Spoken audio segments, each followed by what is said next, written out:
Question आप देख रहे हैं प्राइम टीवी। वक्त हो गया है प्राइम उत्तर प्रदेश का।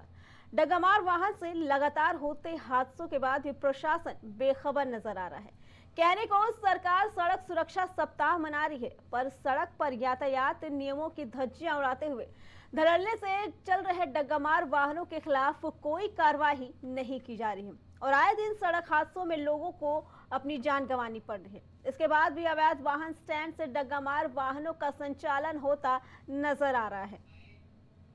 जनपद का शाहगंज जेसी चौराहा, जहां पर प्रतिदिन 2-2 घंटे 3-3 घंटे जाम की समस्या बनी रहती है, जबकि यहां पर पुलिस बूथ है, आप दिखा सकते हैं पुलिस बूथ है, उसके बाद भी पुलिस यहां पर दिन रात मौजूद रहती है, उसके बाद भी यह समस्या बनी हुई है। आखिर कारण क्या है? क्या पुलिस विभाग इस पर ध्यान नहीं देती या सुविधा शुल्क लेकर अपना इतिश्री कर लेती है? जेसी चौराहे के निकट जितने भी चौराहे हैं सब पर गाड़ियां लगी रहती है और जिसकी चलते ये जाम की समस्या बनी हुई है। वीडियो जर्नलिस्ट जसवंत सिंह साहब, प्राइम टीवी, प्रदीप वर्मा, जौनपुर। प्रदेश में लगातार डग्गामार वाहन सड़कों पर फर्राटा भर रहे हैं, जबकि सरकार और परिवहन मंत्री लगातार इसकी छानबीन कर रहे हैं, उनको सख्त हिदायत दे रहे हैं अधिकारियों को। लेकिन प्रशासन के और शासन के बेखबर की वजह से लगातार डग्गामार वाहन सड़कों पर फर्राटा भर रहे हैं। आप देख सकते हैं कि डग्गामार वाहन किस तरीके से सरेआम नियमों को ताक पर रखकर सरकार के खिलाफ, प्रशासन के खिलाफ, सरकार के नियमों को ताक पर रखकर फिर भी सड़कों पर फर्राटा भरते नजर आ रहे हैं, क्योंकि उन्हीं की वजह से तमाम, अगर देखा जाए तो प्रदेश में तमाम सड़कों पर एक्सीडेंट हो रहा है, लेकिन फिर भी शासन और प्रशासन अभी तक बेखबर है और डग्गामार वाहन अभी भी सड़कों पर फर्राटा भरते नजर आ रहे हैं। कैमरा पर्सन धर्मेंद्र के साथ राजेश यादव, प्राइम टीवी, लखनऊ। वहीं भारतीय जनता पार्टी ने जम्मू कश्मीर विधानसभा चुनाव के लिए अपने उम्मीदवारों की छठी लिस्ट जारी कर दी है। इस लिस्ट में कुल 10 उम्मीदवारों के नाम हैं, जिसमें से 5 मुस्लिम उम्मीदवार हैं। मुस्लिम उम्मीदवारों की बात करें तो करनाल से इर्दीस करनाही, हंदवाड़ा से गुलाम मोहम्मद मीर, सोनावारी से अब्दुल रशीद खान, बांदीपोरा से नसीर अहमद, लोन से फकीर मोहम्मद खान को टिकट दिया गया है।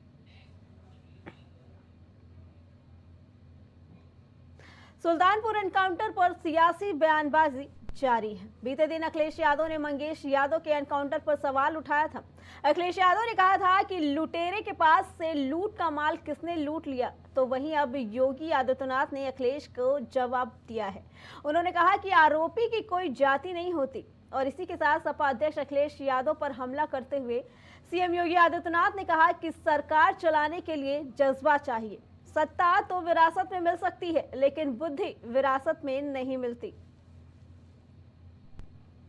यह कर्म साधना की धरती है, श्रम साधना की धरती है और इसीलिए तो यहाँ का अन्नदाता किसान भी अपनी मेहनत से देश के विकास में अपना योगदान दे रहा है। बहन और भाइयों, ऐसी पावन धरा को कोटि कोटि नमन करते हुए आप सभी उपस्थित बहन और भाइयों का अम्बेडकर नगर वासियों को बधाई देते हुए अपनी मैं इस अवसर पर अभिनंदन करता हूं, स्वागत करता हूं। बहन और भाइयों, ये विकास की परियोजनाएं आज जो आपको प्राप्त हो रही इतनी आसानी के साथ, आज जो सुरक्षा का वातावरण है, आज जो विकास गांव गांव तक पहुंचने के साथ जुड़ रहा है,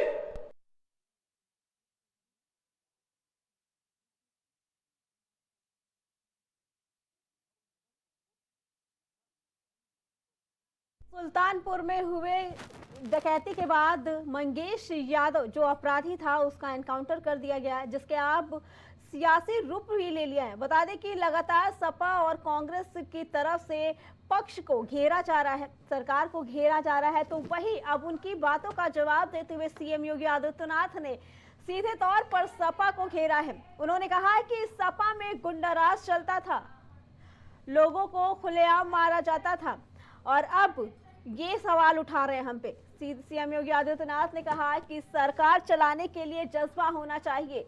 सीधे तौर पर अखिलेश यादव पे उन्होंने हमला बोला है।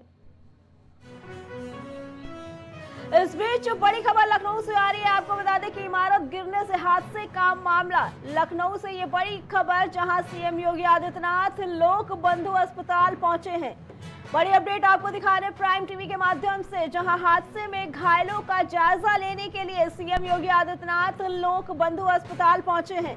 कल सरोजनी नगर थाना क्षेत्र में यह हादसा हुआ था। बता दें कि कल सरोजनी नगर में 3 मंजिला इमारत गिर गई थी, जिसके कई लोग दब गए थे। बता दें कि इसमें अभी तक मरने वालों की संख्या और घायलों की संख्या आ गई है। उन्हीं का जायजा लेने के लिए आज सीएम योगी आदित्यनाथ लोक बंधु अस्पताल पहुंचे और घायल का जायजा लिया।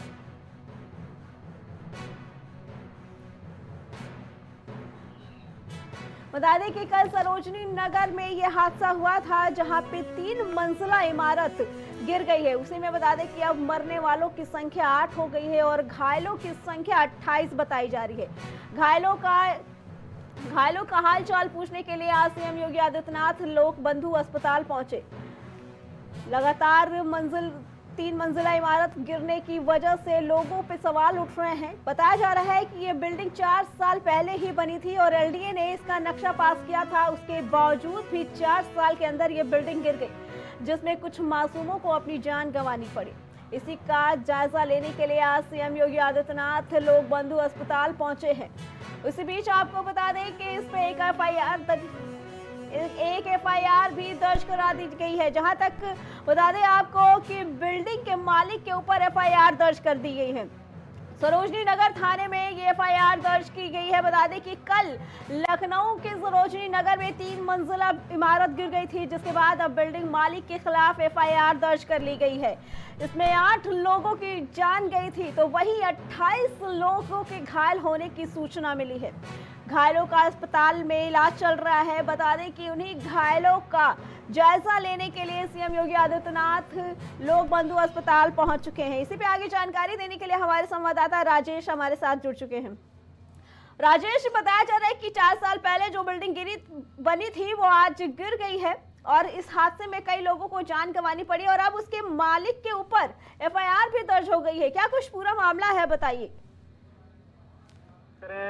जो सरोजनी नगर में बिल्डिंग 3 मंजिला बिल्डिंग गिर गई है। जाहिर सी बात है कि बहुत बड़ा हादसा हुआ, जिसमें 8 लोग मौत के गाल में समा गए। वहीं अगर बात करें लगभग 28 से 30 लोग अभी भी जिंदगी और मौत की जंग लड़ रहे हैं अस्पतालों के बीच में। लेकिन सबसे बड़ी बात है कि आज वहां पे सीएम योगी पहुंचेंगे और आपको बता दें कि अभी सीएम योगी अंबेडकर नगर में वहां पे एक प्रोग्राम में पहुंचे हुए थे, लेकिन अंबेडकर नगर से निकल के सीधे सरोजनी नगर पहुंचे, वहाँ लोक बंधु हॉस्पिटल में पहुंचेंगे। वहाँ पे जो घायल हैं, जो वहाँ पे अस्पताल में भर्ती किए गए हैं, उनसे वहाँ पे पहुंचकर उनकी हालचाल लेंगे, उनसे बातचीत करेंगे और जाहिर सी बात है कि जो घायल हैं उनके लिए भी मुआवजे का ऐलान होगा और जो 8 लोग मारे गए हैं उनके लिए भी सरकार की तरफ से मुआवजे का ऐलान किया जाएगा। वहीं आपको बता दें कि जो बिल्डिंग का मालिक था उसके खिलाफ एफआईआर सरोजनी नगर थाने में कर दी गई है। अब जल्द से जल्द उसकी गिरफ्तारी भी होगी। जाहिर सी बात है कि बहुत बड़ा हादसा हुआ, जिसमें 8 लोग मारे गए हैं और लगभग 28 से 30 लोग घायल हुए हैं, जिनको लोक बंधु से लेकर किंग जॉर्ज मेडिकल यूनिवर्सिटी में भी उनको एडमिट कराया गया है। जी राजेश, जैसा कि पता चला है कि बिल्डिंग गिरने के पीछे कई सारे वजह थी। बिल्डिंग में दरार आई थी, मटेरियल सही से यूज नहीं किया गया था और लगातार गड्ढा होने की वजह से पानी भर गया था, जिसकी वजह से नींव कमजोर हो गई और बिल्डिंग गिर गई।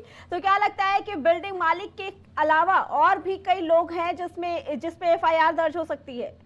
बिल्कुल बिल्डिंग मालिक के साथ साथ में जो बिल्डर्स है उसके खिलाफ भी एफआईआर दर्ज होनी चाहिए, क्योंकि जिस तरीके से बिल्डर्स ने बिल्डिंग बनाया था और मटेरियल में अगर देखा जाए तो जो मानक होता है, मानक के हिसाब से मटेरियल को उसमें नहीं लगाया गया था। दूसरी चीज आपको बता दें कि उसमें एलडीए की सबसे बड़ी भूमिका होती है, क्योंकि जो कोई भी बिल्डिंग अगर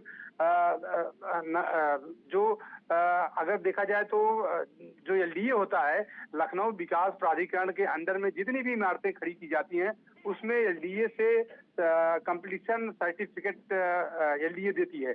लेकिन अगर बिल्डिंग पूरी तरीके से कंप्लीट नहीं थी, पूरी तरीके से उसका निरीक्षण नहीं किया गया था, तो एलडीए ने किस बिहाफ पे कंप्लीशन सर्टिफिकेट उसको इशू किया।